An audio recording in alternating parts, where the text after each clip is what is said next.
It's been said a bard's life can often be a hard life, or hill and jail to rove and always move from town to town. And some folk have inquired if ever we grow tired of ranging all around the world and never settling down. But one should be a little wary of remaining stationary, 'cause comfortable is lovely, but it's not the way we grow. When life starts to unravel, pick up your pack and travel. You'll find a strange serenity in places you don't know. Wriggle-dee-dum-dee-doo-da-terry-o-dee. There's so much to see beyond the open door. It's outward bound we go. Who knows what we'll find that we've never found before. Adventures waiting further down the road. It's waiting for you further down the road.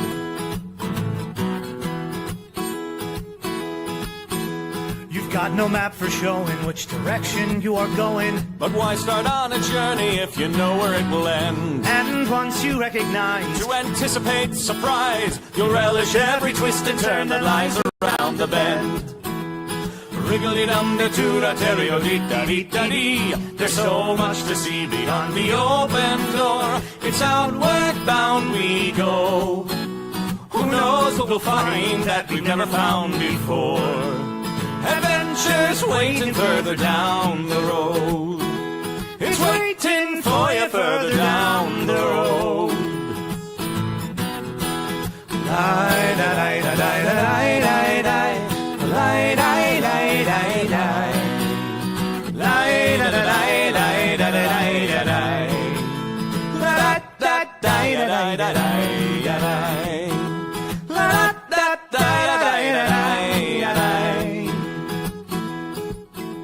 The world has got its demons. There are many reasons why you'd find it harder to be brave than be afraid. But every life could use some danger. Every friend was once a stranger. Ships are safe in harbor, but that's not why ships are made.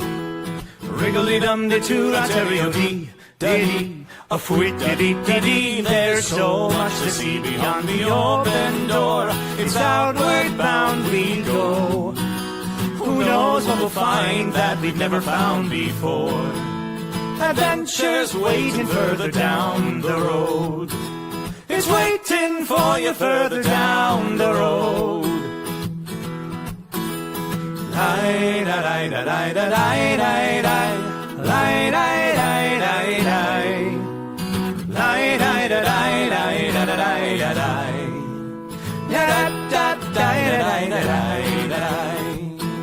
Adventures waiting further down the road. Let's go!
Good evening, everyone, and welcome back to Gothic Horror Gaming here on Nat 21 Adventures.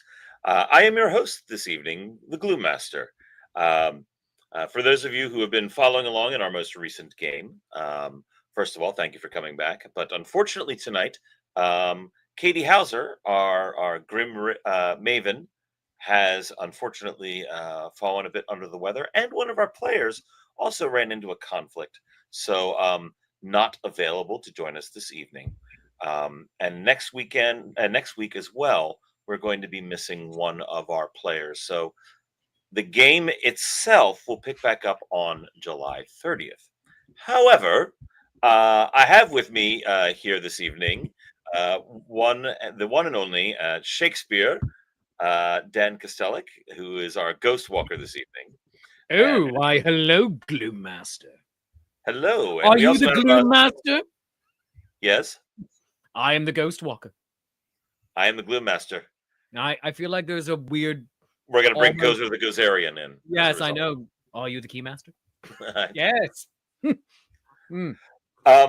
So we're going to actually be here.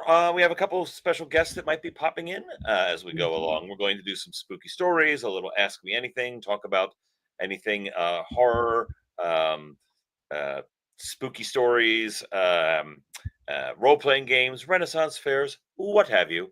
We'll be open for a little Ask Me Anything in between, regaling you with some of our favorite spooky stories and such. But before we get going, I do want to point out that this is, in fact, a horror channel. So if things that are, graphic scenes of violence and horror, violence against minors, which has happened Miners, not miners. twice now, that's happened, where it's been both. Things of common phobias, that tends to show up in horror podcasts. So be aware of that. But I also want to take a moment to give a special thanks to our various sponsors. So we have our 3D2U, 3D2U.org, our good friends, Jesse and Amy over there, making all sorts of fun gaming products. You can find them at New Jersey area events, Renaissance fairs, and craft festivals they've been showing up at, the gaming events. They make all kinds of cool stuff, dice towers, journals, mimic dice boxes and trays and stuff. So give them a check out, 3D2U.org. Also, Destination D&D, our perennial sponsors. They are currently in England at this very moment, over at Muncaster Castle, doing the thing. You could go next year if you so inclined. Go ahead and look at Destination D&D, play D&D in an actual castle, and then spend time exploring the surrounding environs in the Lakes District in England. It's gorgeous. It's beautiful. Check it all out there. But our next event for Destination D&D is going to be in Louisiana, coming up in the end of November. Meeting in New Orleans, gaming in New Orleans, and culminating in a trip to the Louisiana Renaissance Fair, where you can see all of us performing there as well. And also, I shout out to myself and my wife. My wife writes a book, has written 2 books now. Dare is the first one, a collection of short fiction and poetry of the dark and horror bend. And her most recent one is Dread, which is some more unnerving tales. Came out at the end of last year. And proud to announce that one of the stories from that is actually going to be featured in a publication coming up. More information on that when it's official that I can say it, what publication it is and all of that. But she is now not just a self-published author, but a published author. So hooray. You can find us on Instagram at Quill and Quote, and on Patreon if you want to support us. You actually have to type in /Quill and Quote, otherwise it won't go, because it's 18 and over only content, because it is horror. She does a little bit of dark fantasy as well, so it just keeps people from straying into that in random searches. Kids particularly, you have to actually know what you're looking for in order to find it. But with all of that out of the way, let us talk about this evening. Ghost Walker, while we were chatting before we came on, Yes. we were discussing past Gothic horror games. Yeah. Yes, one of my first ones. Oh, We thank you, did, Victorian London Fog, for liking my story as well. I did have a story in the most recent book as well. yeah. Thank you. Congratulations. Yeah. Um, we were doing. This is back in, I suppose, 2021. I think I didn't do any Gothic horror gaming with you until then, but it was Maddie and I think Dana, Yes, me, and maybe Katie. I believe it was Katie. Yes, Yeah, I think almost every game I've done with you has had Katie involved. you might be right. Yeah, like all but one. But we were in Elizabethan England and traveling up to Scotland for the coronation of the brand new king. And terror ensued, and it started very silly, and then it wasn't. And like, because so many of our games, we tend to be very, very jokey, because a bunch of performers, that's who we are. But it got to the point where I was genuinely white knuckling the arm of the chair I was sitting in. It was getting that tense on my side. For any of you who do not remember, they ended up in an old ruined tower, and there was a rawhead inside, terrorizing the countryside. If you ever want to look that up, it is a I wouldn't say a common myth, but it is an established myth, ghost story in England, Scotland, Wales area. The rawhead, it's this basically demon type thing, and it occurs where there's been a lot of slaughter at some point. If I recall correctly, the tower where you were, a bunch of English knights have been trapped and slaughtered inside, which is Indeed. what spawned the rawhead. Yeah, wasn't it like made up of bones of Yes, stuff? Yeah. and that's the whole idea behind the rawhead. There was a movie in the '80s called Rawhead Rex. That was Oh. the special effects. It was the '80s, so there's a bit of the schlock of the special effects, but basically it tells the story of a rawhead in a modern 1980s English countryside. Yes, Dana could not hit with a firearm to save her life. In fact, I believe she shot somebody else. She might have shot me. I think she accidentally killed somebody. Yeah. And then she died as well. She died. I was the only survivor for that one. And it was just like, I was like, oh my God. Oh my God. It was, oh no, Maddie survived too. Maddie and I were the only survivors. Yeah, I was Katie. I was a lord. Like I was some foppish lord, and then Maddie was the yeoman, the guard. Was the yeoman, and we were the only survivors. And we're like, we were, and then we both had very real drinks to have after the show. I believe that Dana was a cohort of Grace O'Malley. She was a pirate, a pirate captain, Irish pirate captain type, and I remember her dark secret was that she had murdered her first mate. Oh. And then in the final moments, I can't believe I remember this from 3 years ago, but in the final moments, she had we gave her a death scene, and she had the flashback to that where she was dying. Yeah. And Katie's character was some lady character, and she was swatted away like an annoying insect by this creature, and like I think she broke her spine on the wall or something like that. It was just it was immediate. It was immediate death. It was immediate death. Dead. And she's like, oh well, all right. And she was texting the rest of us in the group. I'm just drinking now. It's just like it was very funny. Yeah, that was a good one. Oh, but so nerve-wracking. Which is what good horror is. Yeah. And I'm somebody that loves performing it, but I hate watching it. Yeah. I don't like going to haunted houses. I don't like any of that.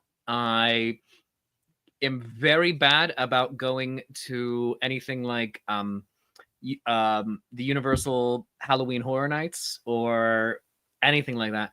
I'm such a wuss. I hate it, but I love performing in it.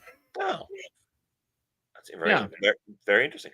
I'm not a huge fan of going to those things. There are, and I think it's more my case is more of I do like going to haunted houses and attractions, but I'm looking at the props and how the thing is built the entire time. I'm Mm. like, "Ooh, look at that. Oh, how did you do that? Oh, I see. That's put together like this." Um, whereas Melissa, when she's with me, she's like, you could just enjoy being scared." And I'm like, "No, but check this out. It's over here. Look at this thing." Because she adores horror movies and everything. She absolutely loves it. Oh yes. Oh, I see. You don't like to be scared. You like doing the scaring. That's Yeah. true. Oh my goodness. Everyone's chiming in. It seems that you're not alone in your feelings, Ghost Walker. That there's a bunch No. of. I was part of a fantastic haunt at East State Penitentiary in Philadelphia. Oh yeah. 20 years ago, and this one was terrific. They kept flipping back and forth, year to year, with their artistic directors. And on 1 year, it was over the top strobe lights and traditional haunt, and then the next year it would be let's make use of the actual abandoned prison that we're in. Yeah. And let it be scary and do all the scaring for you. And Well, not abandoned, but no longer functioning. okay, no longer extant in its operations. Yeah. And I was hired for the haunt to be a tour guide. And so I'm taking everybody on a tour of lovely historic East State Penitentiary. And this is a cell where Al Capone was, and this is the, and just going through, and there's people in, and I'm ignoring all of it, and it's great. There's people in cells being monsters, and I get grabbed off to the side. Somebody else steps out and for me for just a moment. Oh, Dan will be right back. It's okay. And then he gets snatched away as well. I come back. I look perfectly fine, but I then turn my back to the crowd, and the back of my head is gone, and it's just this gaping head wound. And everybody's like, "Oh my god!" But everything's normal. Everything's fine. This is great.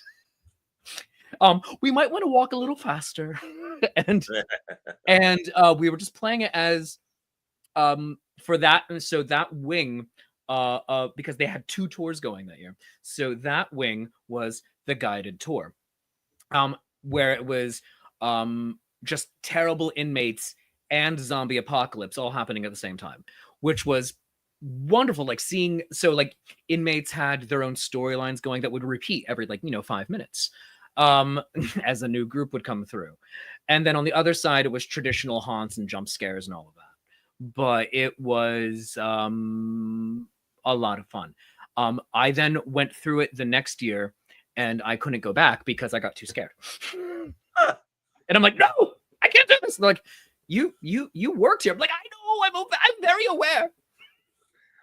Victorian London Fog mentioned something back just a few minutes ago about that horror is one of the places where people can get creative about their messaging. And yeah, you can look at like Sinners, Get Out.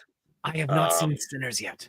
I haven't seen Sinners yet either. I know a little bit about it, and I'm like, okay, nice. So yeah, that's it used to be, and it still is. Sci-fi is where you get a lot of your social messaging out. That's when people or superhero things, as we've discovered with Superman and people being dumb. But horror is another great place where these things can happen. It's yeah, Get Out is a great one for that. Like, have you ever seen that one? Get Out, I've seen twice actually. Yeah. I saw it in its initial run, and then on Martin Luther King Day the next year, the movie theater near me was part of the promotion where they were showing it for free because the filmmakers were like, no, put this back out in the theaters for free on MLK. And that was amazing. So I saw it in the theaters twice, and just absolutely terrific movie. Another great one, one of the few horror, like genuine, like I enjoy thrillers, and I look at Get Out as a thriller, more than a horror. One that I really liked, and it's right on the line for me, is the Kevin Smith movie Red State. Oh, I haven't seen that one. Oh my, so it's old-ish now, 10, 15 years old now. But it's basically using the Westboro Baptist Church as a jumping off point. Them against basically the ATF or the FBI. Fantastic cast: Michael Parks, John Goodman, Kevin Pollak. It is phenomenal. And this is from the same guy who gave us Clerks. Oh yeah, and all the rest. Dogma. And, and Dogma has elements of horror in it as well. Once the angels show up, some of that is pretty awful there toward the end.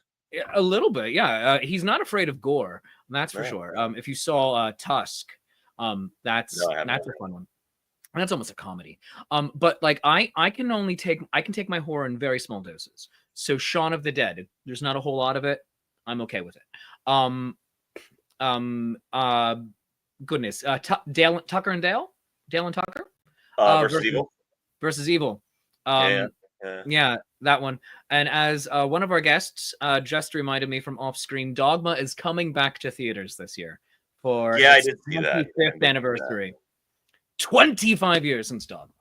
Holy crap! Right? I was a freshman in college. So I'm going to ask our audience before we pivot to doing a story or something like that. Do you guys have a favorite horror movie that you have seen? Either a classic one or a modern one, whatever one you want. Do you guys have one that you're like, this is my favorite horror movie of all time? And I'm just curious because I haven't seen all that many myself. My wife has seen tons of them. I've seen a lot, but I haven't seen, compared to what's out there, I haven't seen that many. One of my favorites surprised me was the Babadook. It's an Australian one. I don't know this one. It's hard at first because it's a single mom and she has an autistic child, and things are going on in the house, and it's hard to watch some of the beginning of it because of the frustration, the horror of not even the monster yet, but just she's alone having to deal with her child who she loves very much, but all these problems, and you can just see her psychologically straining at every moment. And then there's a monster on top of that, and things get wah. So that one's really good. Let's see, what do we got here? We've got The Thing is great. The original Thing is good, but John Carpenter took it and made it a whole new thing. No pun intended. Right, none. Turned it into just this. And again, one of the great things about horror is that sometimes the worst thing about it isn't the monster itself. Now, the monster in The Thing is awful, but because it can take the form of anything, the paranoia of the survivors trying to figure out who, if anybody is still the monster or not, that's amazing. Well, that goes right along with the Twilight Zone episode, The Monsters on Mulberry Street. I think it is.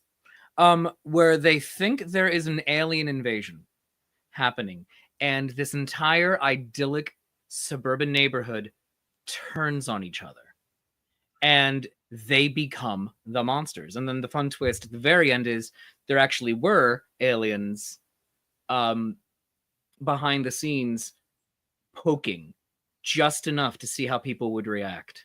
And they're like, oh, no, we're not messing with them. No, thank you. They're too, these humans are too nasty. No, thank you. Going back to our comments, A House on Haunted Hill was great. Karos Maleficus. That's, I hope I'm pronouncing that right. And then Cabin in the Woods and Evil Dead. Oh yeah, the original Evil Dead 2. All of those are, and then Army of Darkness, like Kairos said as well. More suspense and horror. A Cabin in the Woods again. Monsters do on Maple Street. Oh, there we go. Commentary about the Red Scare. Yep. Oh, it very much was, but it's just we turn on each other like that. It's terrible. The Woman in the Yard. I've never heard of this one. I don't know. Well done, and had an unusual ending. Swamp Thing, Creature of the Black Lagoon. Creature of the Black Lagoon. Oh, which is why we get what's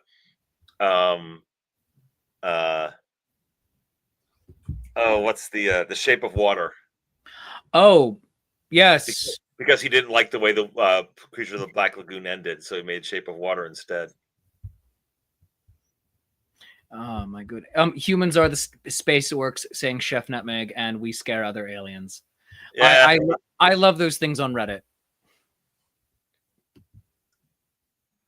Freddy Krueger was a 2025 movie. Oh goodness.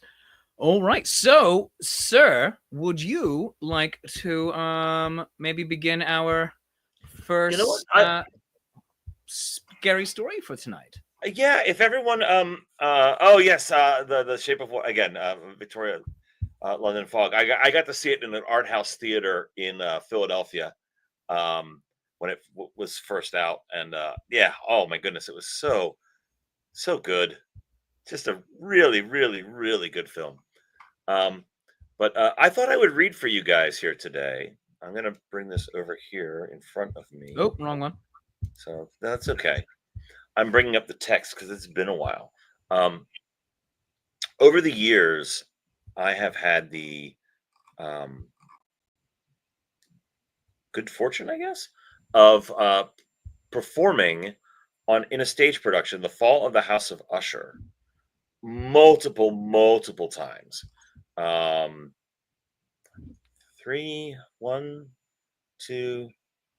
separate occasions over 2 decades. I'm Roderick Usher in it, in all of them. And I love this story so much. Having his mental breakdown that Roderick Usher does, which is the part I want to read for you. The performing this piece for the first time in 1995 at the Pennsylvania Renaissance Fair's Halloween Fright Nights. If you've ever been to the PA Ren Fair, there's the Globe stage, that big stage. So much of the fair was open to be wandered around, and there were various spooky things.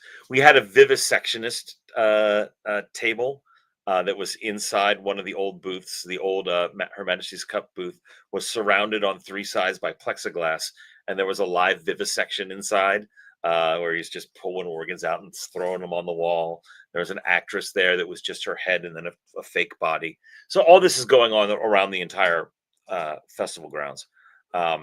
But there was a main stage show as well that was done, I think, twice a night, if I remember right.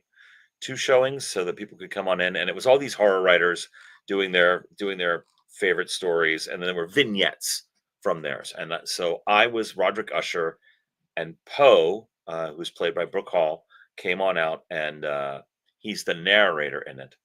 And it was just the 2 of us on a basically bare stage. And at the end, I'm sitting in this big chair, and I'm going crazy in the last read, and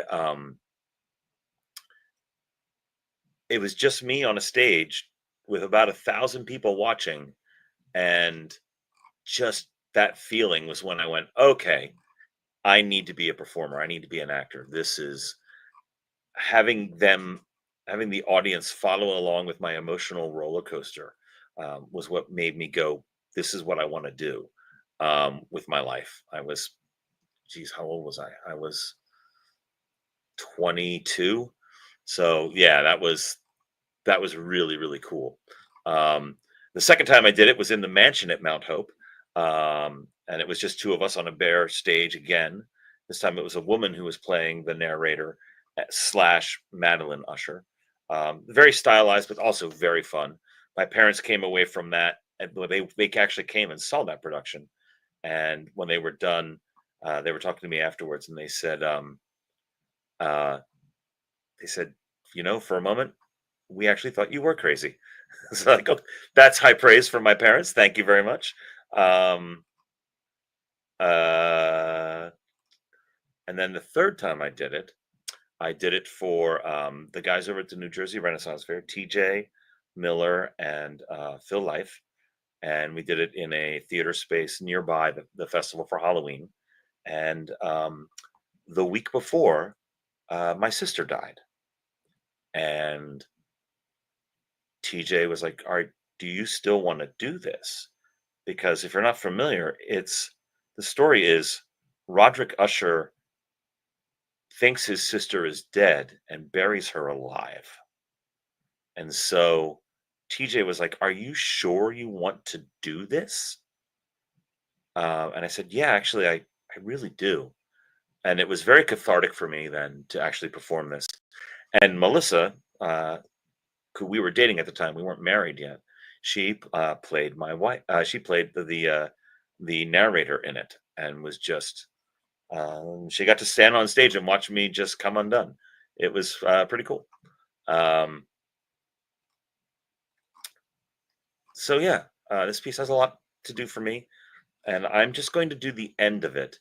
I will do the lead in so you can understand what is happening. The narrator, who is Roderick Usher's friend, there's a storm raging outside. Roderick has already buried his sister alive, without knowing it. Everybody thought she was dead. She was going through a series of cataleptic seizures, going into a comatose state, and they just assumed that she was dead, so they buried her in the family vault. The narrator's trying to comfort Roderick Usher, who is now all alone in the world, burying his only relative, his sister. And there's a storm going on outside. And then this is, they hear a noise. So this is what happened.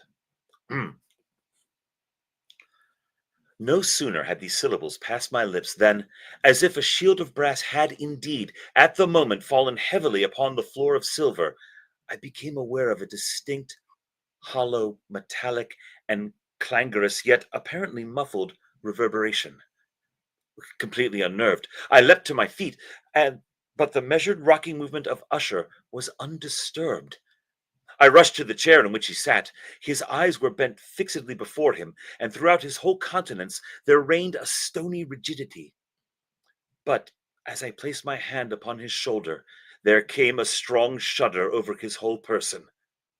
A sickly smile quivered about his lips, and I saw that he spoke in a low, hurried, and gibbering manner, as if unconscious of my presence.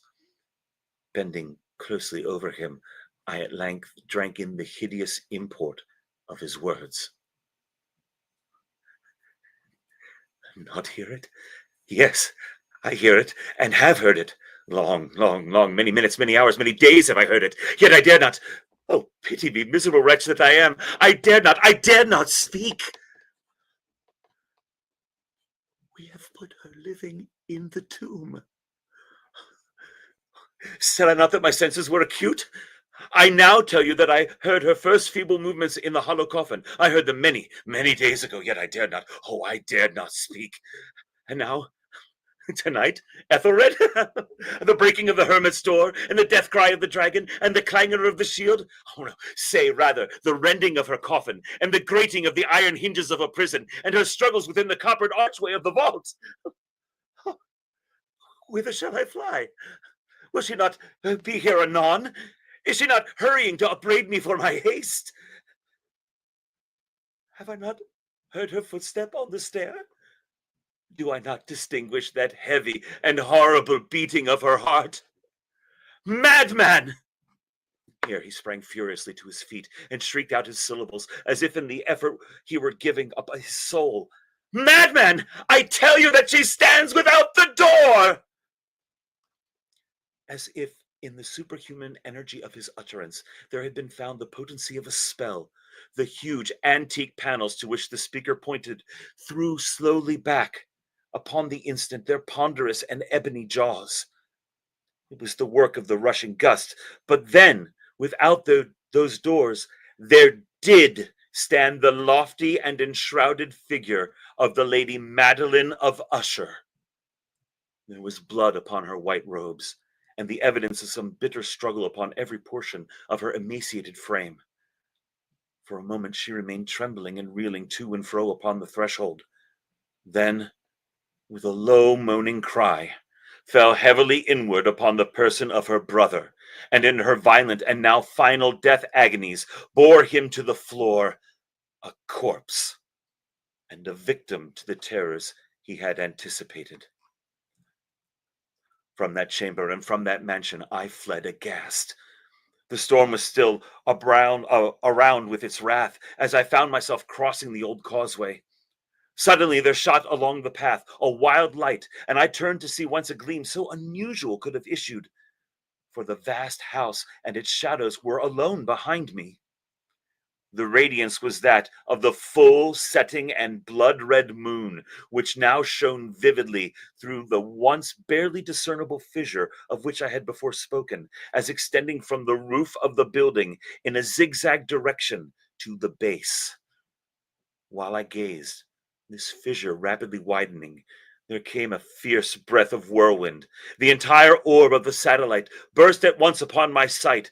My brain reeled as I saw the mighty walls rushing asunder. There was a long, tumultuous shouting sound, like the voice of 1,000 waters, and the deep and dank tarn at my feet closed sullenly and silently over the fragments of the House of Usher. And there you go. That is the end of the fall of the House of Usher. Thank you.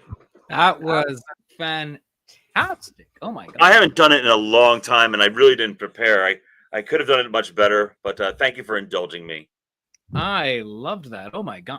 I feel like we need to do just more readings on this channel of like fun, spooky stuff like that, because the numbers started climbing. I think as like Twitch viewers or YouTubers were seeing like, oh, what is happening here? Fall of the House of Usher. Excellent. So, oh, that was good. Yeah, doing that in a darkened theater, from memory, and it used to be so ingrained. I can kind of half do it without looking at the script right now, but I would need a week or two to get it worked up. I would do the same with Annabelle Lee and I have Annabelle Lee down by heart. Oh yeah, I had a friend, two friends of mine. I introduced them to each other, and when they got married, they asked me to do that for their wedding, and I went, "Are you sure?" Because of what Annabelle Lee the poem is, he's mourning his lost child bride. Are you sure? And they did, and they're still married to this day, by the way. It's been 20 some years, but okay. So I guess it worked for him. I had a similar experience with Hop Frog. I got to do Hop Frog and the 8 Angry Orangutans years and years ago. Yeah, that's a great story. As a one-person show, and it was directed in such a way to take advantage of how I do my Shakespeare show. at the PA Ren Fair.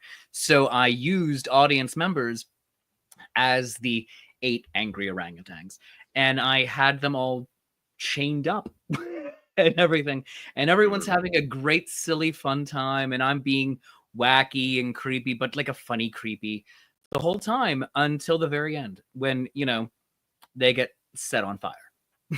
Yes. And you're burning them alive. And it's like, and the audience was like, oh, you went real dark. It's like, oh no, we started dark. You got used to it. And then we went darker. Yeah. Yeah. Thank you, everyone, by the way, for all the lovely comments. I do appreciate it. I do like reciting me some Poe. I do. Oh, interesting enough, Screaming Dragon, I have a thunderstorm that just passed through here while I was doing that. So that was it's lovely. I don't know that you could hear it, but it certainly it skirted my area. We've had thunderstorms off and on here all day. Well, I would like to ask everyone's indulgence to invite somebody new to this channel who has never been on here before. Indeed. And this is somebody that I got to meet last year at the main Renaissance Fair, and I will get to see them again this coming weekend. Coming weekend, all 3 of the next 3 weekends. So at the main Renaissance Fair. Let me find that. There we go. In beautiful Acton, Maine, July 19th and 20th, 26th, 27th, August 2nd and 3rd, you're going to see this handsome fellow. You're going to see this moderately attractive fellow. And you're going to see this crazy ginger. Also there. Not Flaming Ginger, who you also can see there. The Flaming Ginger, but he's only there for 2 weekends. That's right. Guys, gals, non-binary gingerbread pals, please welcome to the show, brand new to this channel, hopefully not the last time they're here, from the Marx Sisters. Please welcome Adri Nephis. She is a storyteller and my fellow tour guide here in Salem. And I'm going to get out of the chair. And I am going to get into the chair. Ooh, a chair. Hi, everyone. Hello. Good to see you again. Good to see you as well. Thanks for indulging me. Of course, please. And everybody go to that very easy to follow Facebook link right there on your screen to follow Adri on various social medias. It's obvious right there. So facebook.com/share/18xwurtv_mibextid=WWXLFR. Where did you get this link? You can also just go to facebook.com/Adriana Catherine Nephis. We'll add that in the links later. When you sent me the link, I hit copy paste, and that's what happened. That's what happened. That's my own darn fault then. I guess I brought this on myself. You did. Yeah. But here we Adri, what are you going to be bringing us tonight for a spooky story? Well, I thought I'd bring an old classic. And since we have done the Fall of the House of Usher, in which we bring back someone from the dead, I thought, let's keep it going, right? So this is The Monkey's Paw by W.W. Jacobs. And lots of people are familiar with The Monkey's Paw, maybe through reference. It gets referenced a lot in other works, but not too many people. The Simpsons indeed.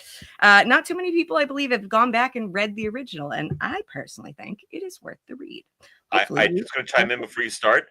Yeah. I was forced to read that, and I'm glad I was, in the 9th grade for my English class. We did Monkey's Paw. I had to read it in junior high. Yeah. Please carry on. Well, in that case, without, the night was cold and wet, but in the small parlor of Laburnum Villa, the blinds were drawn and the fire burned brightly. Father and son were at chess. The former, who possessed ideas about the game involving radical chances, putting his king into such sharp and unnecessary perils that it even provoked comment from the white-haired old lady sitting knitting placidly by the fire. "Hark at the wind," said Mr. White, who, having seen a fatal mistake after it was too late, was amiably desirous of preventing his son from seeing it. "I'm listening," said the latter, grimly surveying the board as he stretched out his hand. "Check." "Mate," replied the son, I should hardly think that he's coming tonight, said the father, with his hand poised over the board. That's the worst of living so far out, bawled Mr. White, with sudden and unlooked-for violence. Of all the beastly, slushy, out-of-the-way places to live in, this is the worst. Pat's a bog, and the road's a torment. I don't know what people were thinking about. I suppose because only 2 houses in the road are let, they think it doesn't matter. Never mind, dear, said his wife soothingly. Perhaps you'll win the next one. Mr. White looked up sharply, just in time to intercept a knowing glance between mother and son. The words died away on his lips, and he hid a guilty grin in his thin gray beard. There he is, said Herbert White, as the gate banged too loudly and heavy footsteps came toward the door. The old man rose with hospitable haste, and opening the door, he was heard condoling with the new arrival. The new arrival also condoled with himself, so that Mrs. White said, "Tut, tut," and coughed gently as her husband entered the room, followed by a tall, burly man, beady of eye and rubicund of visage. "Sergeant Major Morris," he said, introducing him. The sergeant major shook hands, and taking the proffered seat by the fire, watched contentedly as his host got out whiskey and tumblers and stood a small copper kettle on the fire. At the 3rd glass, his eyes got brighter, and he began to talk, the little family circle regarding with eager interest this visitor from distant parts, as he squared his broad shoulders in the chair and spoke of wild scenes and doughty deeds, of wars and plagues and strange peoples. 21 years of it, said Mr. White, nodding at his wife and son. When he went away, he was a slip of a youth in the warehouse. Now look at him. He don't look to have taken much harm, said Mrs. White politely. I'd like to go to India myself, said the old man, just to look around a bit, you know. Better where you are, said the sergeant major, shaking his head. He put down the empty glass and, sighing softly, shook it again. I should like to see those old temples and fakers and jugglers, said the old man. What was that you started telling me the other day about a monkey's paw or something, Morris? Nothing, said the shoulder hastily. Leastways, nothing worth hearing. Monkey's paw, said Mrs. White curiously.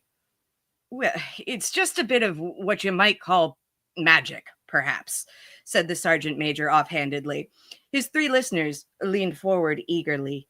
The visitor absent-mindedly put his empty glass to his lips and then set it down again. His host filled it for him again. To look at it, said the sergeant major, fumbling in his pocket, it's just an ordinary little paw, dried to a mummy. He took something out of his pocket and proffered it. Mrs. White drew back with a grimace, but her son, taking it, examined it curiously. And what is there so special about it? Inquired Mr. White, as he took it from his son, and having examined it, placed it upon the table. It had a spell put on it by an old faker, said the sergeant major. A very holy man. He wanted to show that fate ruled people's lives, and that those who interfered with it did so to their sorrow. He put a spell on it so that 3 separate men could each have 3 wishes from it. His manners were so impressive that the hearers were conscious that their light laughter had jarred somewhat. Well, why don't you have 3, sir? Said Herbert White cleverly. The soldier regarded him the way that middle age is wont to regard presumptuous youth. I have, he said quietly, and his blotchy face whitened. And did you really have the 3 wishes granted? Asked Mrs. White. I did, said the sergeant major, and his glass tapped against his strong teeth. And has anybody else wished? Persisted the old lady. The first man had his 3 wishes, yes, was the reply. I don't know what the first 2 were, but the 3rd was for death. That's how I got the paw. His tones were so grave that a hush fell upon the group. If you've had your 3 wishes, it's no good to you now then, Morris, said the old man at last. What do you keep it for? The soldier shook his head. Fancy, I suppose, he said slowly. I did have some idea of selling it, but I don't think I will. It's caused me enough mischief already. Besides, people won't buy. They think it's a fairy tale. Some of them. And those who do think anything of it, want to try it first and pay me afterwards. Well, if you could have another 3 wishes, said the old man, eyeing him keenly, would you have them? I don't know, said the other. I don't know. He took the paw and, dangling it between his forefinger and thumb, suddenly threw it upon the fire. White, with a slight cry, stooped down and snatched it off. "Better to let it burn," said the soldier solemnly. "If you don't want it, Morris," said the other, "give it to me." "I won't," said his friend doggedly. "I threw it on the fire. If you keep it, don't blame me for what happens. Pitch it on the fire like a sensible man." The other shook his head and examined his possession closely. "How do you do it?" he inquired. "Hold it up in your right hand and wish aloud," said the sergeant major, "but I warn you of the consequences." "Sounds like Arabian Nights," said Mrs. White as she rose and began to set the supper. "Don't you think you might wish for 4 pairs of hands for me?" Her husband drew the talisman from his pocket, and all three burst into laughter as the sergeant major, with a look of alarm on his face, caught him by the arm. "If you must wish," he said gruffly, "wish for something sensible." Mr. White dropped it back in his pocket and, placing chairs, motioned for his friend to the table. In the business of supper, the talisman was partly forgotten, and afterwards the three sat listening in an enthralled fashion to a second installment of the soldier's adventures in India. "If the tale about the monkey's paw is not more truthful than those he's been telling us," said Herbert, as the door closed behind their guest, just in time to catch the last train, "we shan't make much out of it."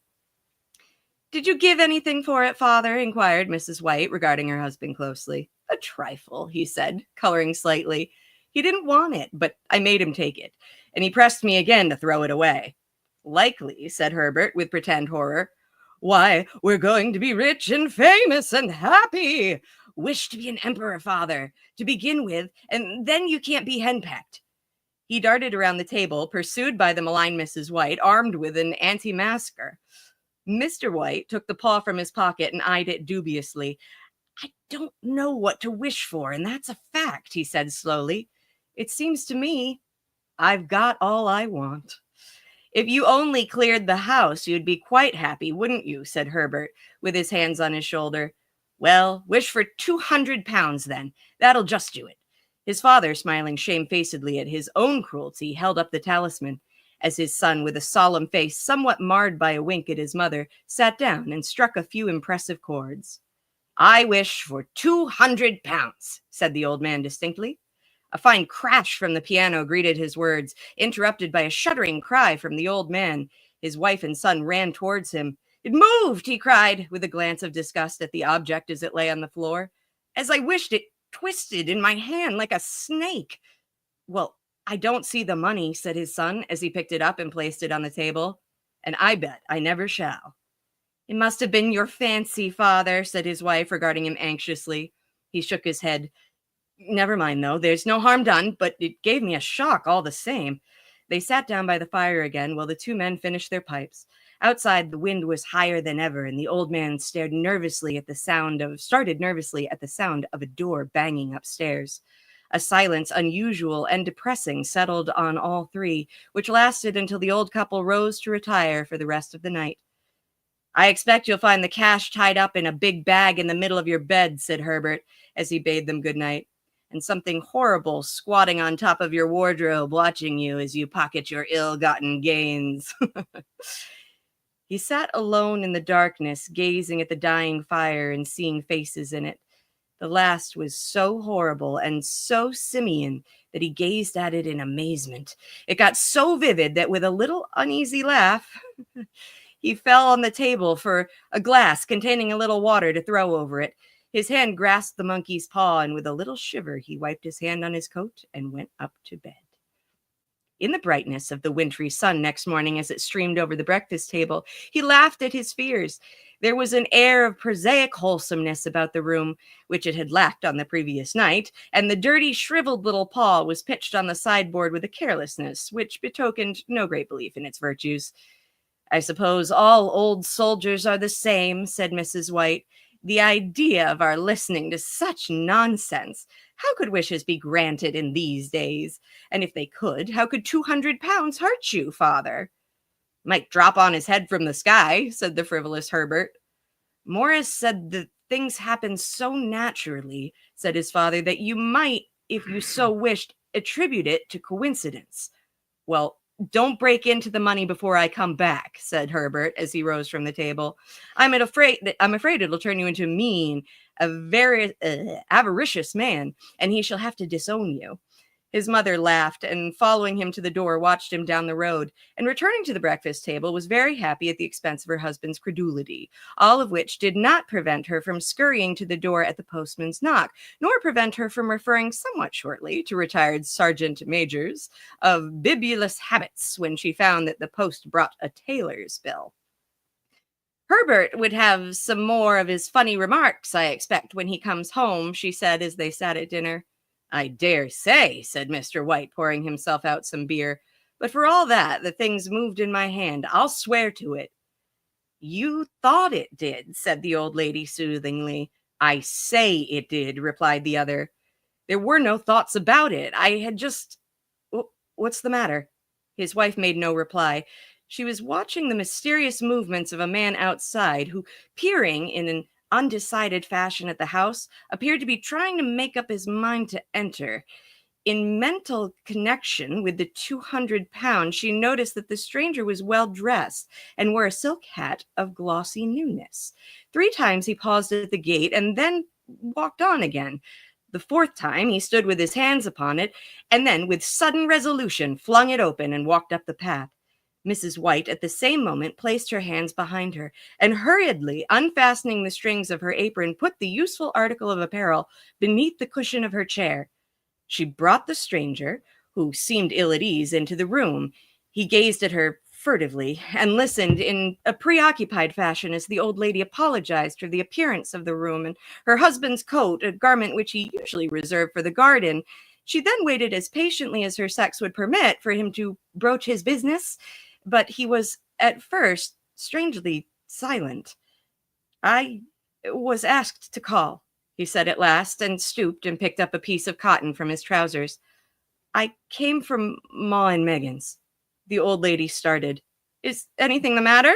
She asked breathlessly. Has anything happened to Herbert? What is it? What is it? Her husband interposed. There, mother, he said hastily. Sit down and don't jump to conclusions. You've not brought bad news, I'm sure, sir, he said, and eyed the other wistfully. I'm sorry, began the visitor. Is he hurt?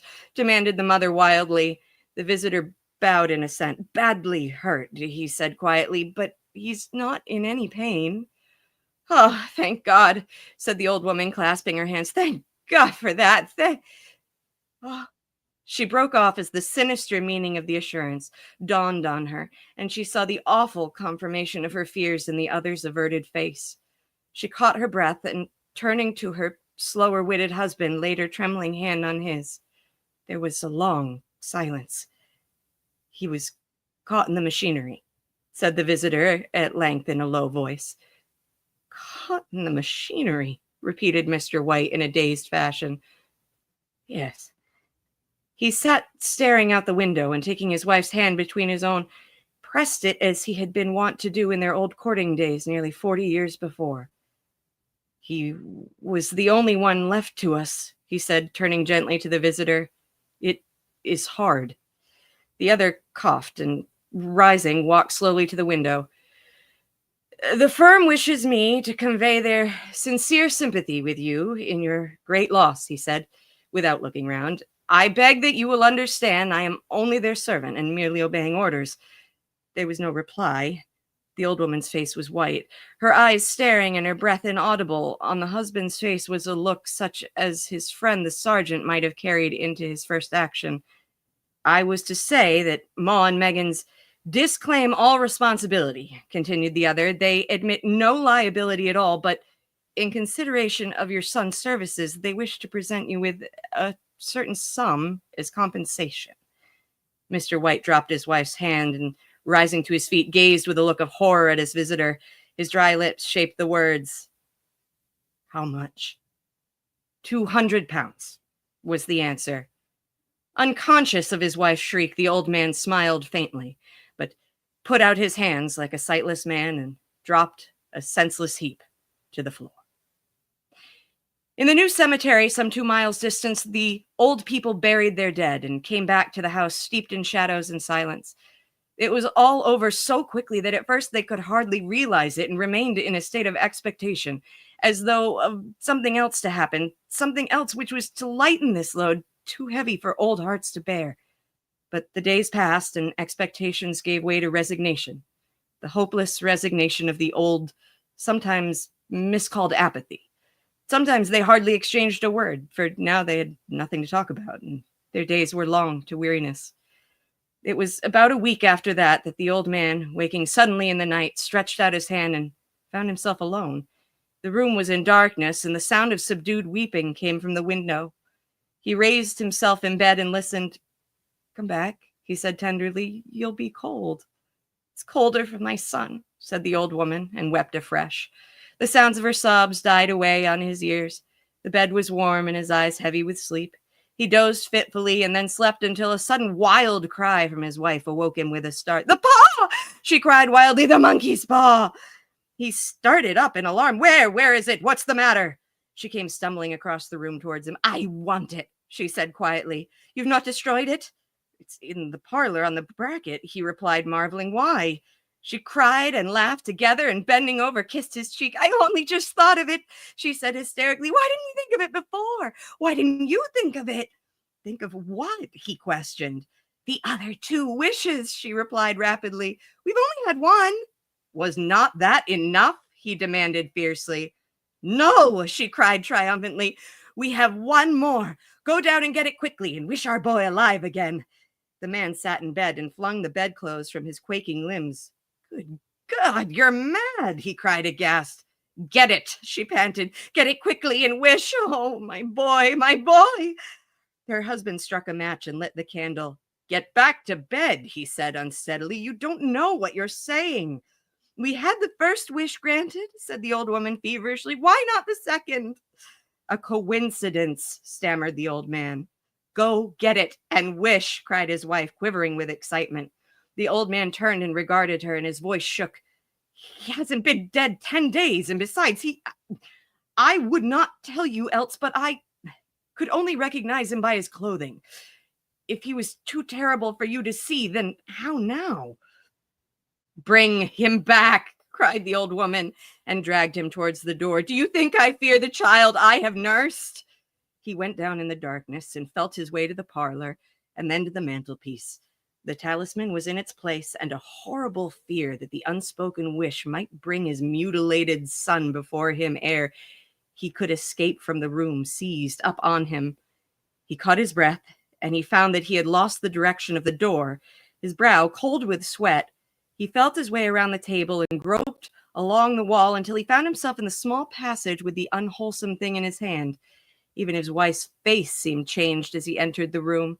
It was white and expectant, and to his fears seemed to have an unnatural look upon it. He was afraid of her. "Wish!" she cried in a strong voice. "It's foolish and wicked," he faltered. "Wish!" repeated the wife. He raised his hand. "I wish my son alive again." The talisman fell to the floor, and he regarded it fearfully. Then he sank, trembling, into a chair as the old woman with burning eyes walked to the window and raised the blind. He sat until he was chilled with the cold, glancing occasionally at the figure of the old woman peering through the window. The candle end, which had burned below the rim of the china candlestick, was throwing pulsating shadows on the ceiling and walls until, with a flickering larger than the rest, it expired. The old man, with an unspeakable sense of relief at the failure of the talisman, crept back into bed, and a minute afterwards the old woman came silently and apathetically beside him. Neither spoke, but lay silently listening to the ticking of the clock. The stair creaked, and a squeaky mouse scurried noisily through the wall. The darkness was oppressive, and after lying for some time screwing up his courage, he took the box of matches and, striking one, went downstairs for a candle. At the foot of the stairs, the match went out, and he paused to strike another, and at that same moment a knock came so quietly and stealthily as to be scarcely audible, and it sounded on the front door.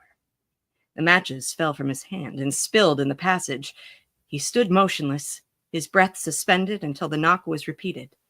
Then he turned and fled swiftly back to his room and closed the door behind him. A third knock sounded through the house. What's that? Cried the old woman, starting up. A rat, said the old man in shaking tones. A rat. It passed me on the stairs. His wife sat up in bed, listening. A loud knock resounded through the house. It's Herbert! She ran to the door, but her husband was before her, and catching her by the arm, held her tightly. What are you going to do?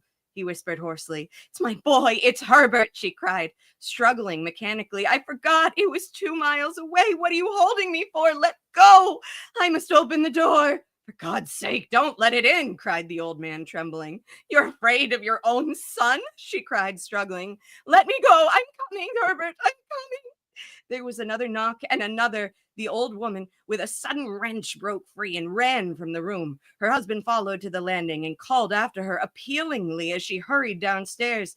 He heard the chain rattling back on the bolt drawn slowly and stiffly from the socket. Then the old woman's voice, strained and panting. The bolt, she cried loudly. Come down, I can't reach it. But her husband was on his hands and knees, groping wildly on the floor in search of the paw. If only he could find it before the thing outside got in. A perfect fusillade of knocks reverberated through the house, and he heard the scraping of a chair as his wife put it down in the passage against the door. He heard the creak of the bolt as it came slowly back, and at that same moment he found the monkey's paw and frantically breathed his third and last wish. The knocking ceased. Suddenly, although the echoes of it were still in the house, he heard the chair drawn back and the door opened.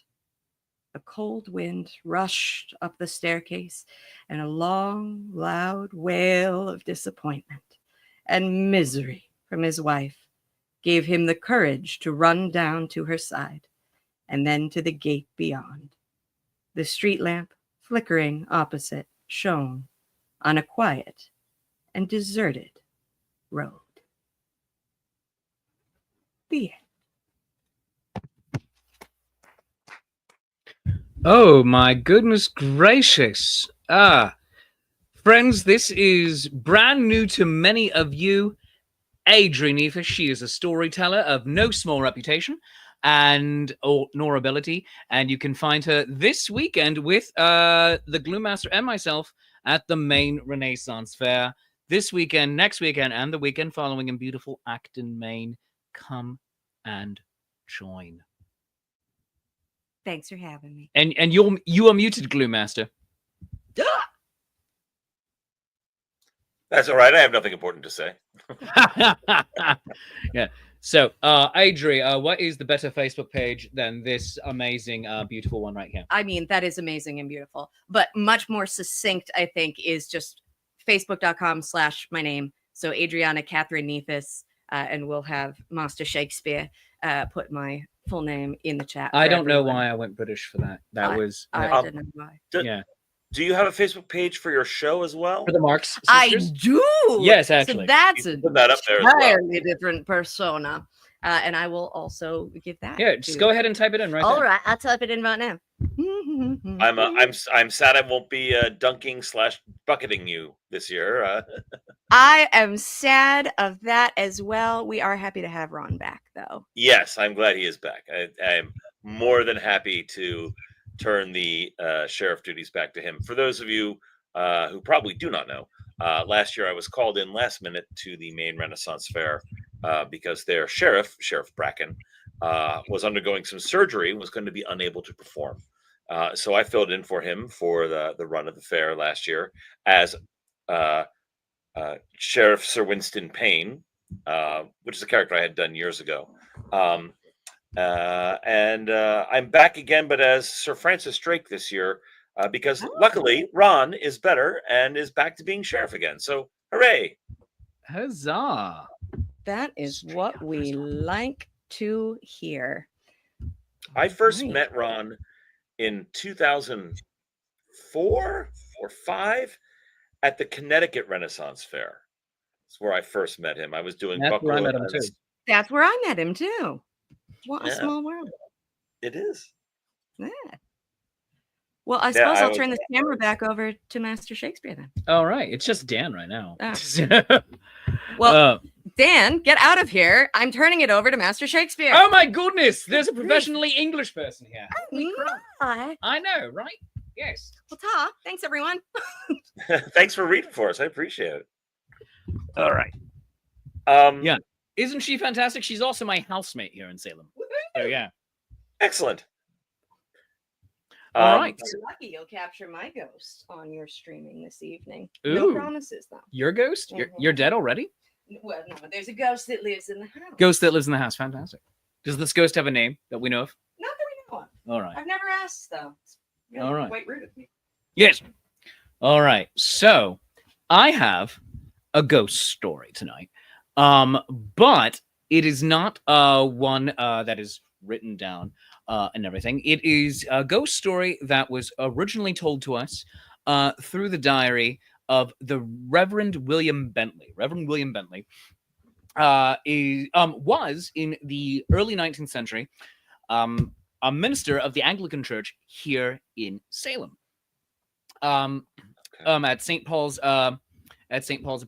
Episcopal Church. I'm sorry, St. Peter's Episcopal Church, over on, appropriately enough, Church Street at Church and Brown.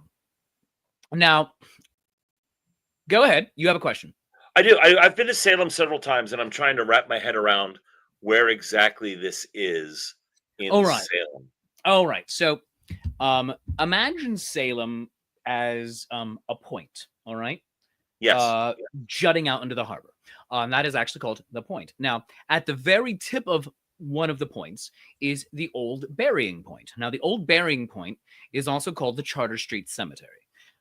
It's called the Old Burying Point because what is now Derby Street was the old South River. Now, in starting around 1805, I think, they started filling in the river because there were too many low slung bridges going across that were preventing ships going further upstream, coming in from the Atlantic Ocean to get to warehouses. And many merchants had their warehouses directly on the South River and the North River, like their doors directly abutting it. So ship would pull up, you'd take the cargo and put it directly into the ship. Now, what they started to have to do was go to, among other places, Derby Wharf instead, which is amazingly enough on Derby Street, which was made Derby Street because the Derby family filled in the river. Anyway, capitalism. Is that where the tall ship still is? The tall ship still there? Yes, the Friendship. Yep. And that's on Derby Wharf. Okay. Yes. Hello, Handler Z. Your mom. My mom. Yes. All right. Your mom. Ah. Now, so the Old Burying Point Cemetery was the Old Burying Point because it was on a point of the South River. And for centuries, high tide and storms would wash out parts of the cemetery.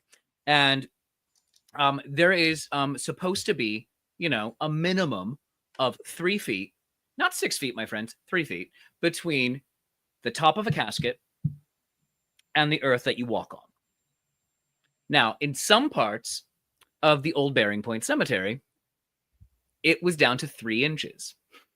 Mm. And there are parts today, in the year of our Lord 2025, where it is still really, really shallow, and the earth is very springy in these parts.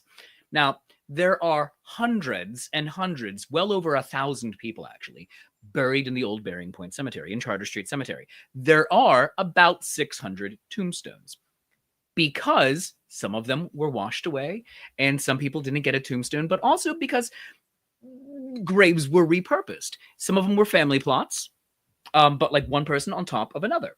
Not like in one big square, but one shaft. And what New Orleans would do with their sepulchres, which are above ground, that they would all be stacked together. Yes. So in the Old Burying Point Cemetery, which was there starting in the 1630s.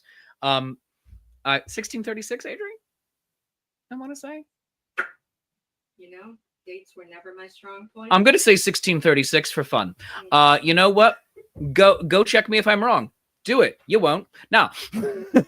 Oh, yes, I will. That wasn't a challenge to you, Tom. That was a challenge to the rest of the internet. I will always say challenge me, people won't, and then I say do it, you won't, and then they do, and then I can find out for real if I'm right. Now I want to say 1636. The cemetery was founded. Now, starting around You want to say that, but I'm afraid you're off by 1 year. 1835 or 7? 7. 1837. There, I'm sorry, No, no, no, no, no. 1637. Thank you. 1637. There's no Yeah. 18 in there. So starting towards the end of the 18th century now, so 150 plus years later, they start putting in very wealthy tombs. Now the old Burying Point, Charter Street Cemetery, was the one cemetery in Salem where anybody could get buried, regardless of faith. Rather, let's say irregardless. You could be of, Yeah. I know, however, I'm saying this specifically because anybody could be buried there. You could be a Puritan, and there are Puritans buried there. You could be Anglican. You could be Catholic. You could be Jewish. You could have no faith at all. You could be of Native American stock. You could be an enslaved person. You could be a freed person. Anybody could be buried there, and was until pushing 1900. Now, in the middle of the 19th century, there was a gentleman by the name of Fisk. Now, Colonel Fisk had made his fortune after some skirmishes in the American Army, and this story is called The Reinterment of the Fisks. And this comes to us from the Reverend William Bentley, the aforementioned Episcopalian minister at St. Peter's. Now, Reverend Bentley has his own stories, but he comes up in a lot of the ghost stories that we have here in Salem. And this one comes to us from my and Adri's sometime employer here, Black Cat Tours. Now, here's actually one of their books. The story is not in here. Now, But if you like this one, you can find others. yeah, it was great. Tom just went, oh, God. It was beautiful. Yes, here's a book. Not in this one. Now, Colonel Fisk, being a member of the Nouveau Riche, let us say, wants to bury his family in style in one of the fancy new tombs. Now, the tombs, some of them were very above ground. Most of them had an entrance above ground, but then you have to go in underground. And there are great examples of this that you can still visit in Boston today. Here in Salem, they're all sealed up. Not because of zombies, but because of hazards to people's health. Now, in order to go in... I'm going to argue that zombies are a hazard to people's health. Yes, but one that Puritans actually believe in. Now... Oh, all right, fair enough. They believe in witches, Tom. Science. Now... And witches and the vapors. Got yes, it. science. Zombies, that's fantasy. Because witchcraft in 1693 was a valid medical diagnosis. Yep. Why is my kidney acting like this? Witchcraft? Thank you, doctor. Now, no, not the kingpin, Tom. No. But different Fisk. His ancestor. Now, because we are all connecting it into one interconnected universe. Now, the Fisks, just like the Derbys, just like many other people, the Pickmans, the Peabodys, all wanted to have fancy tombs because in a cemetery that was public, such as the Charter Street Cemetery, the old Burying Point, anybody could be buried there for free. But if you wanted a fancy family tomb, you had to pay. And just like the pharaohs of old, people wanted to show off their money forever. So, Colonel Fisk has a tomb built for the family. Now, the problem was most of his family was already dead. Dead and interred. So, what do?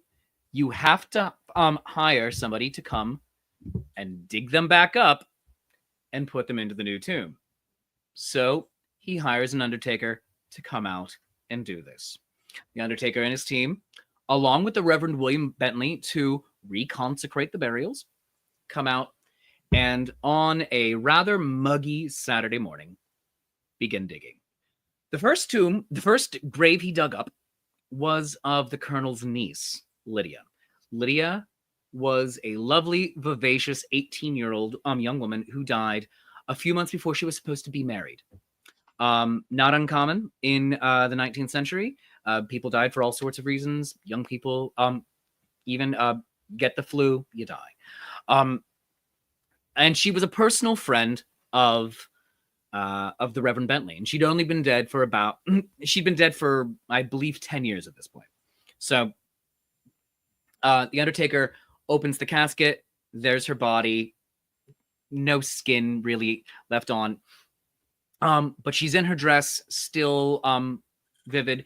In her hair, there's a lovely hair clip, and she was fond of things like that. And Reverend Bentley, wanting a souvenir from his 10 years deceased friend Lydia, says, "Who's gonna know?"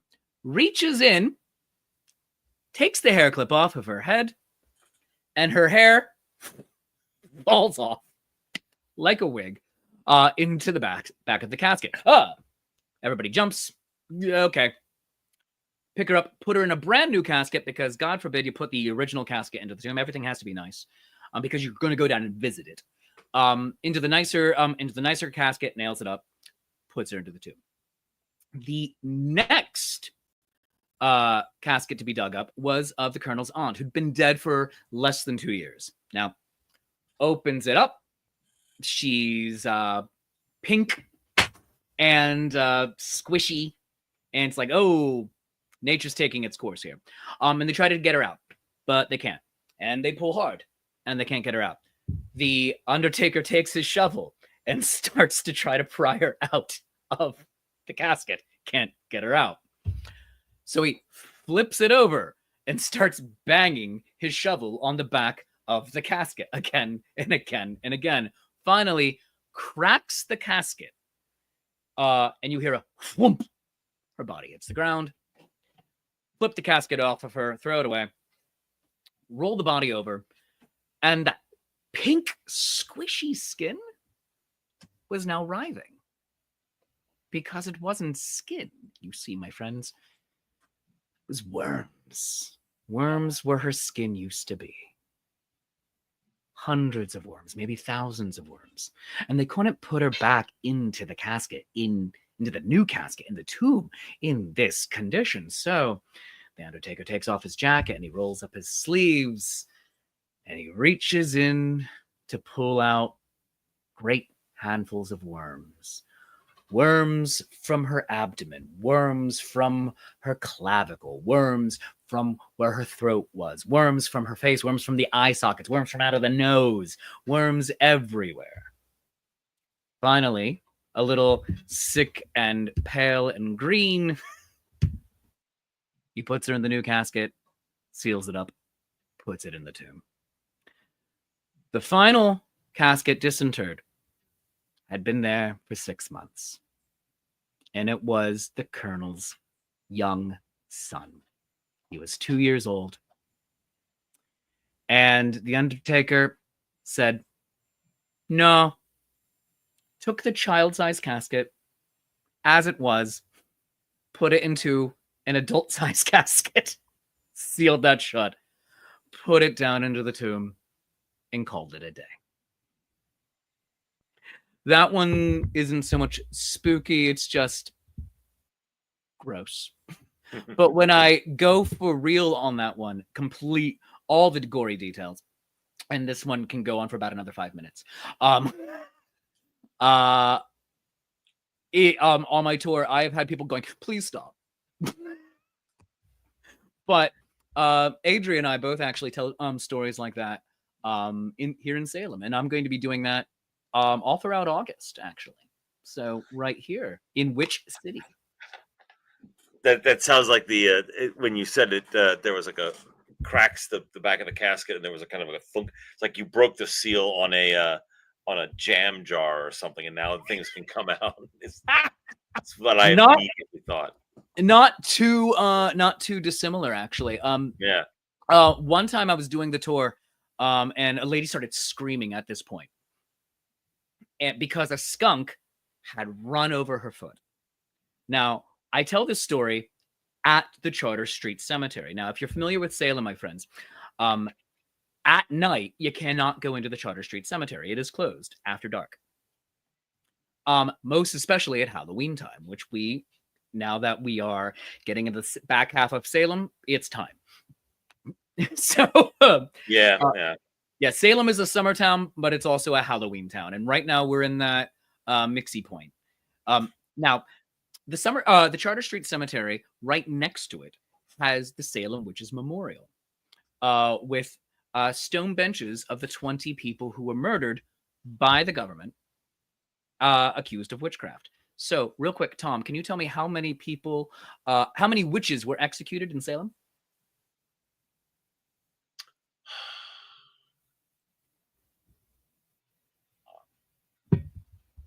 And I've toured the Witchcraft Museum there, and I'm executed for witchcraft. No, not my question. How many people, or rather, how many witches were executed? Oh, 0. Very good.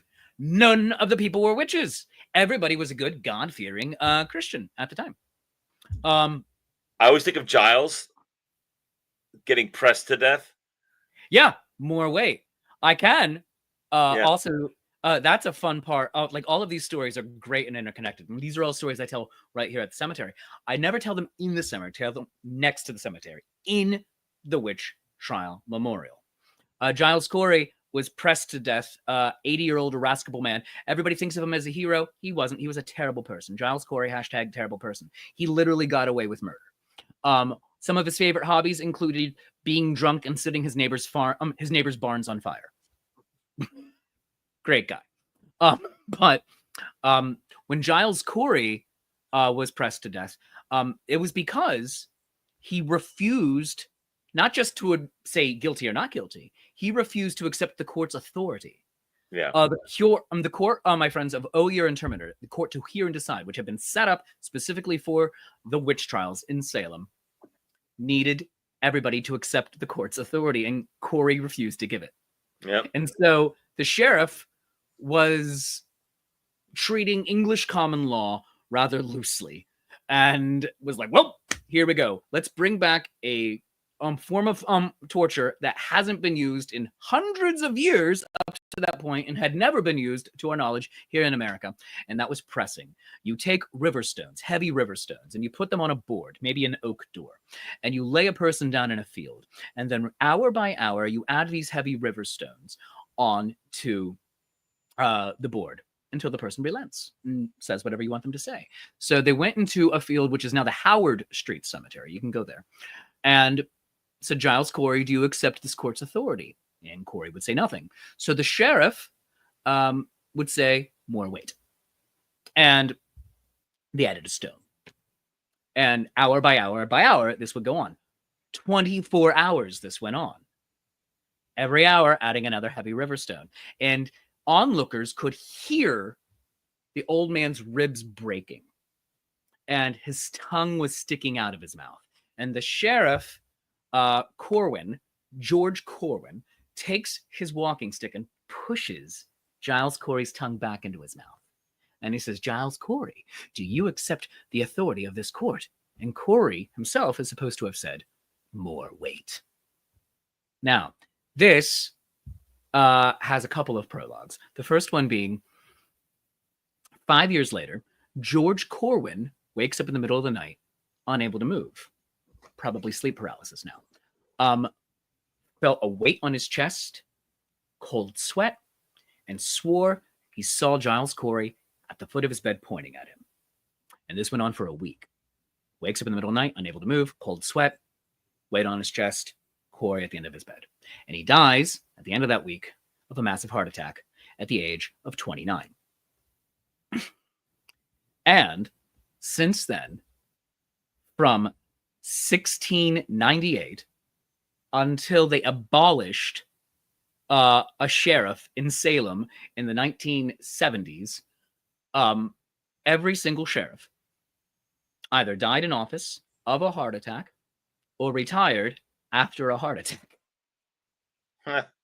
But we don't say that the curse of Giles Corey is broken. We simply say that it's on hold because the position has been abolished.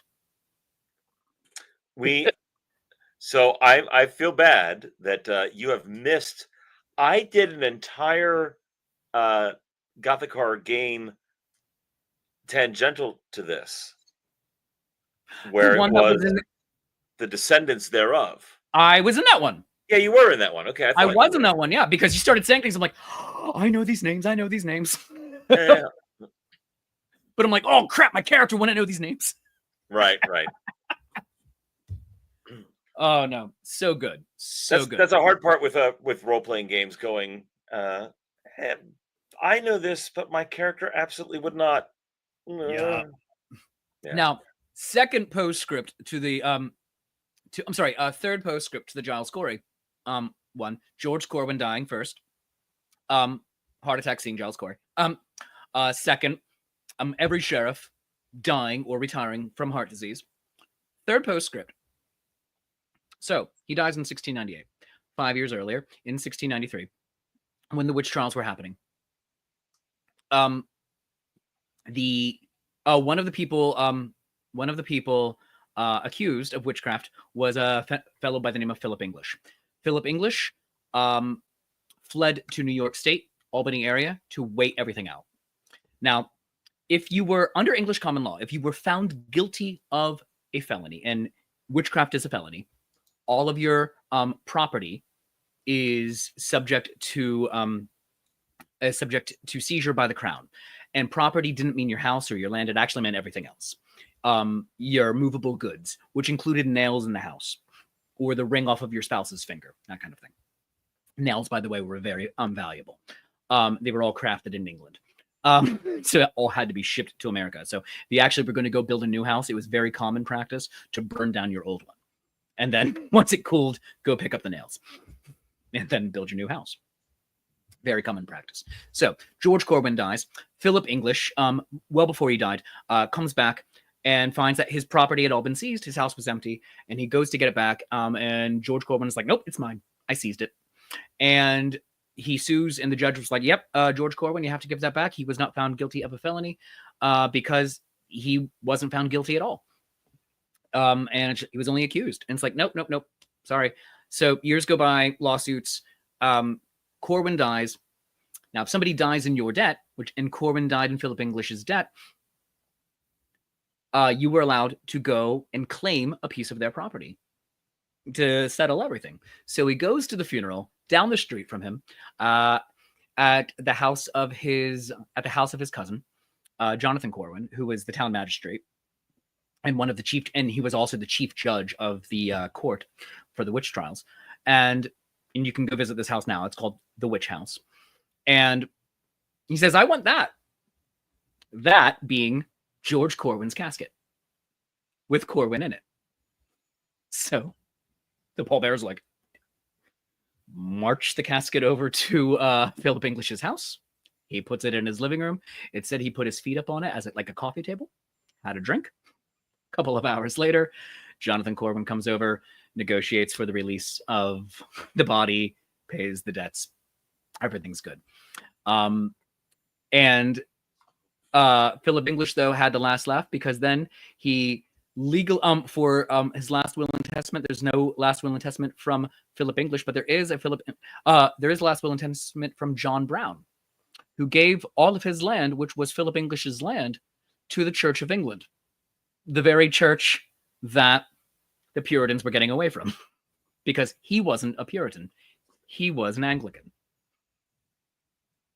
And you can still see his ghost as well. So that was there's lots of fun, creepy, good stories here I love. But some of them far more like weirdly gruesome than others. Magus will do that to you. Yeah. Yes. I'm asking Chef Nutmeg had mentioned why doornails are dead, like dead as a doornail. So I'm asking, why? Yeah. Dickens couldn't answer the question. They would first sometimes have designs nailed into the front door, but since the doors were thinner than walls, they'd nail the point flat. Ah, all right. So you couldn't really. Dead as a doornail. The doornail is basically blunted on the far side because they've gone And all the way so through. you would have to basically recast that nail. You'd have to reheat it up and everything in order to reuse Yeah, it. because you couldn't reuse them. Okay, that Oh. makes sense. Yeah, because Dickens didn't. You know what? You did a way better job than Dickens did, Chef Nutmeg, of answering that. Because Dickens asks at the beginning of A Christmas Carol, I don't know what's so particularly dead about a doornail. So now we know. Now we know. And knowing is half the battle. Go, Joe. Now, here's the fun thing, friends. Normally, we would be asking each other, oh, where can people find you? But you're actually going to be able to find everybody you saw tonight, including Handler Z, at the main Ren Fair this weekend. Yeah, Chase Treasure will be up there. Chase Treasure, Captain's Francis Drake, Shakespeare Approves, the Marx Sisters, all going to be right there. Adamo Ignis will be there. Flaming Ginger. Well, I'm mentioning people who've been on this channel. Oh. So, yeah. Christine Nigerian Adamo Ignis has been on this channel, so you can see her there. Going through my head of anybody else. Oh, we have a Puritan at this fair. We do have a Puritan. Temperance Bellow is going to be here. But since we're up, your sister Drake is going to be there as well. No, not this year. Oh no, the other Francis isn't going to be there. No, that's why I'm coming in as the boy Francis, the more known Francis Drake. Yes. All right. Because I mentioned that to the ownership. I'm like, are you sure you want to bring me as Drake? You already have a Drake, and they're like, no, not this year. I'm like, okay. Oh. This is how Chef Nutmeg knows. Mom used to work at Bachman's Tavern where Minutemen stay the night before the battle on the green. It's a random fact that stuck in my head. Same with belly up to the bar. Can you see over it? Great, you can drink. I love that. There you go. I learned at an old colonial tavern in Gettysburg, Pennsylvania, why it's called the bar. We'll go on. Oh, okay. I'm sorry. So if you go into old colonial taverns, you'll sometimes see like cell bars like strapped up to the ceiling. And that was the bar you would have to, that they would have there. The counter was just, the counter, but they called it the bar because they would pull down the bars at the end of the night so they could count the money without you getting back behind them and mugging them. Oh, I see. Okay. Yeah. You know the term above board? Yes. Do you know why that is? No. So, if we go back medieval era and into Elizabethan, the table that you ate at for like a banquet or something was called the board. Mm-hmm. You kept things above board, meaning you kept your hands above the board. So you weren't doing anything nefarious like drawing a dagger or something under the board. Everything was kept above board on top of the table. Oh, that's great to know. Well, on the same topic of above board and the bar and everything, do you know why for law it's called you've passed the bar? You didn't stop for a drink? I don't know. No, yes. You passed the bar because the Inns of Court, where all the lawyers would practice in London, were inns, public houses, pubs, taverns. So the Court of St. James was a bar. It was a tavern. And to pass the bar, you needed to be able to make your arguments to a judge who was having drinks at the bar. And if you were able, as a young law student, to as a young new lawyer, to make these early arguments against an inebriated judge, you have passed the bar. Ah. Yeah. It's so very silly. It's like, wow. How drunk is this? Oh, I like this Loggerhead one that Chef Nutmeg put up there.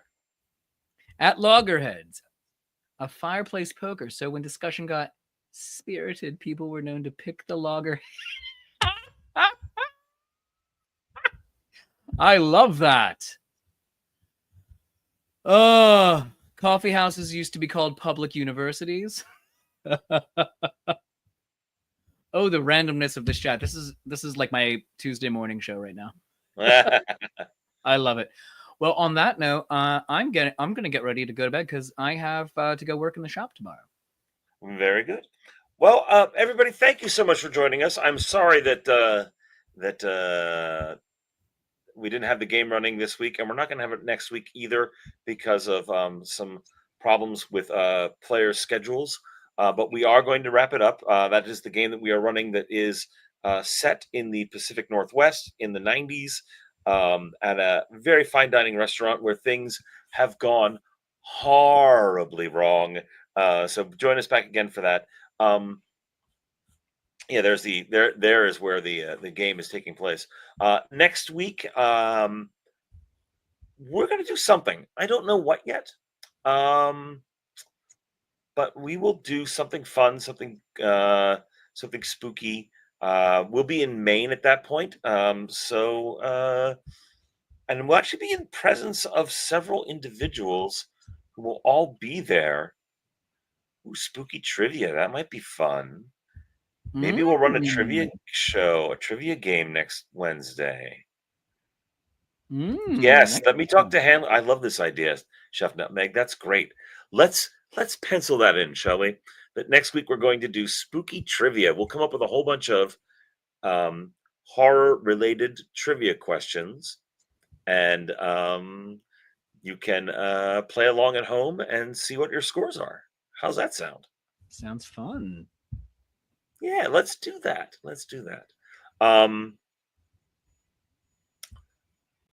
Part of me wants to round out the night with Annabelle Lee, if everybody wants to hear it. Oh yeah, let's do it. All right, I have this one memorized, luckily. So to round out everything, here is Edgar Allan Poe's Annabelle Lee, a very thinly veiled tribute to his wife Virginia, who died. His child wife, very young. His cousin, actually, but it was the 1840s. It was weird. So here is Annabelle Lee.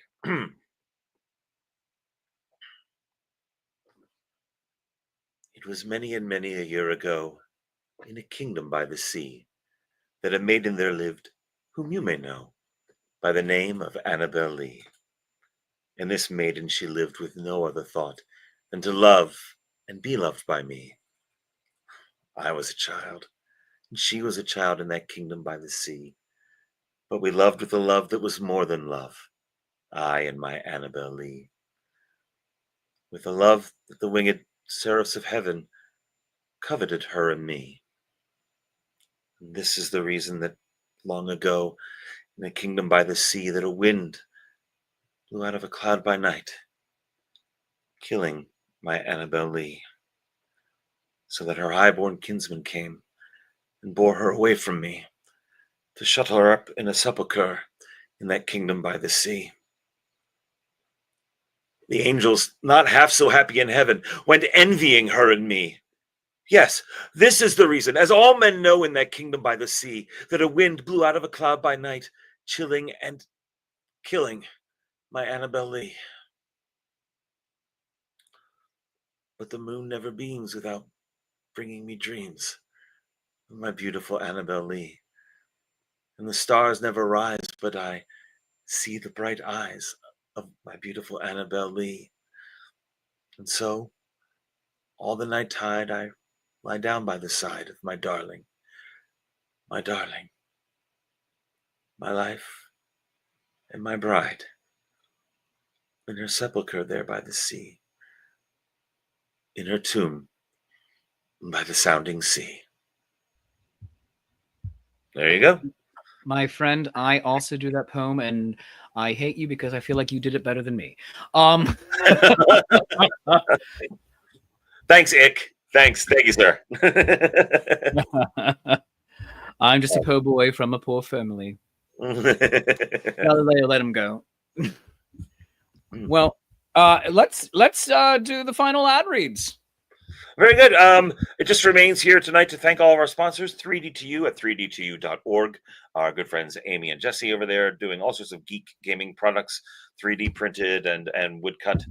We also have Destination D&D. They're in England right now playing in Muncaster Castle. Our next Destination D&D event is going to be in New Orleans back in November. So check them out at destinationdnd.com. We also have my wife has a book, Dare, and also a new one, Dread. I narrate the audiobook version of Dare, and now that Helena is about almost 2 years old, Baby Bat is almost 2, so I'm be able to actually finish recording the new audiobook Dread. So that should be coming out on Audible this fall. When I get some time to get in recording. Here's our schedule. Here's what's going on. We've got coming up tomorrow, Flash Phantasmagoria. That's with my wife Handler Z. She does a quick writing prompt session that many of you have been joining in for. She really loves doing it, so hopefully you can join us again tomorrow at 12 noon. That's Eastern time. And then the Saints game for all those who are Patreon Saints. Hey, did we mention that Nat 21 has a Patreon and that you can become a Patreon Saint? So feel free to check that out and do that. Patreon.com/Nat21Adventures is how you can find us. And Victorian London Fog, yes, time does fly. Yes, she is 22 months old now. She is learning. Oh my goodness, learning. She's astounds me with the new words she comes up with every single day. And not only that she's saying these words, but she's using them in the correct context is mind blowing to in just that short span of time, how fast our brains adapt and learn, especially at that age. So it is great. It is wonderful. I am so happy. But I'm also happy that you were all here tonight. Thank you everyone so much for joining us. We'll be back again next Wednesday. Like I said, I'm going to talk to Handler Z and see if we can't put together some sort of horror trivia list for you guys. And maybe we'll play a game of horror trivia. We're going to post it on the Discord. We also do have a Discord. So you can follow us there. Also throw it on the Facebook and all the usual social media things. If we are in fact going to do the trivia, that maybe we'll do something fun. Maybe we can to figure out if there's a way we can do on Twitch with the voting thing, have you all put your answers in and then tabulate who has the most right answers. I don't know if we can or not. I don't know if that technology is a thing we can do, but we'll give it a try. We'll explore that this week and see what we can have happen. But regardless, we will be here next Wednesday. I'm reading comments really fast as they're getting thrown up here now. Yes, Baby Bat has major charisma. Chef Nutmeg.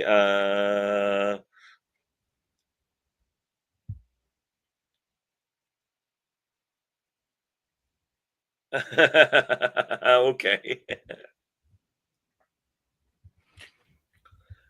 Yeah, I'm reading that whole thing, that whole with the GM.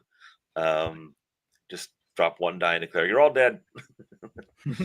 I actually just ran an in-person game last night, and I had a lovely. It was a D&D 5e 2024 game, and I've recently gotten into making props for my in-person gaming sessions a lot more.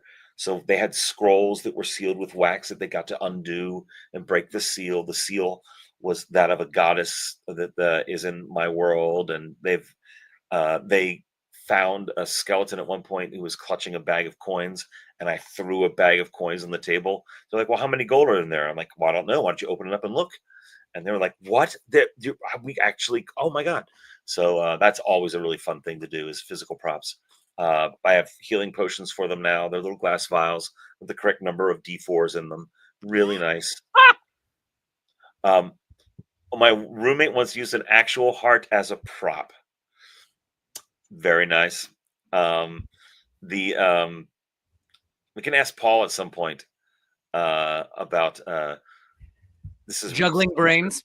Yes, we were at the Bay Area Renaissance Fair in Tampa, Florida, and we were adjacent to the Museum of Science and Industry, and so we went over there for a cross promotion one time.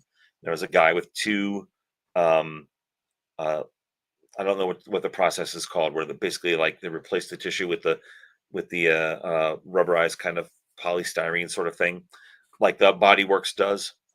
Except it was two human brains. And Paul was there, Paulo Garbanzo, and went, "Oh, too bad you don't have three. I'd juggle them." And the guy running the counter was like, "Wait, what? You will? Hang on." And he ran in the back and he came back and said, "I don't have another human brain, but I've got a baboon brain." And he put that out. So Paul got to juggle two human and one baboon brain. So that is for whatever reason in my brain that is that's always been at the Motor Museum in Philadelphia, because that just feels like where that would happen. it wasn't. It was the Museum of Science and Industry in Tampa. If you're ever in Philly and you want to go to the Mutter Museum, please do. It's the Museum of Medical Oddities. It is. There is an amazing photo that exists from nearly 20 years ago, so pre-smartphone, of me in full Shakespeare costume, standing there, doing the pose, the Alas Poor York pose, but with a real human skull, and then we did it again with a brain, because it was a promo thing for the Philly Shakespeare and the Motor Museum and Jeff, the hospital system, and it was like, okay, yeah, it's like, could you do it with the brain for our neuroscience department? Like, Shakespeare loves this. I'm like, yeah, sure, I don't care. It's like, I'm getting paid $800. That's fine. The drawers and drawers of things that people have swallowed and choked on. There are cabinets. You just pull them out, and some of the things are things you expect, like, oh, buttons, oh, coins, oh, Matchbox cars, oh, and then they can start getting really weird. There's some bizarre stuff in there. There was literally someone choked, like, I'm like, oh, haha, someone had a silver spoon in their mouth. Like, oh no, really? Here's a silver spoon someone choked and died on. It's like, okay, cool. The Ether Dome in Boston. What is that? That's wild. London Fog saying, could listen to the two of us tell stories all night, and we could probably keep each other going. We have, actually. It's happened. But I am going to call it here at this point because I'm out of wine. Very good. But guys, thank you so much for joining us. Dan, will you be available next Wednesday? Yeah, I should be, actually. I will likely be back here in Salem, but I should be available. So we will see. All right, we'll see what we're going to do. Maybe we'll do trivia. Maybe we'll do something. Maybe trivia will just be a part of it. And maybe we'll tell some more goofy stories. All right, fantastic. Well, friends, thank you so very much for joining us. Until next time. Thanks for joining us this time. Until the next time. For your time. And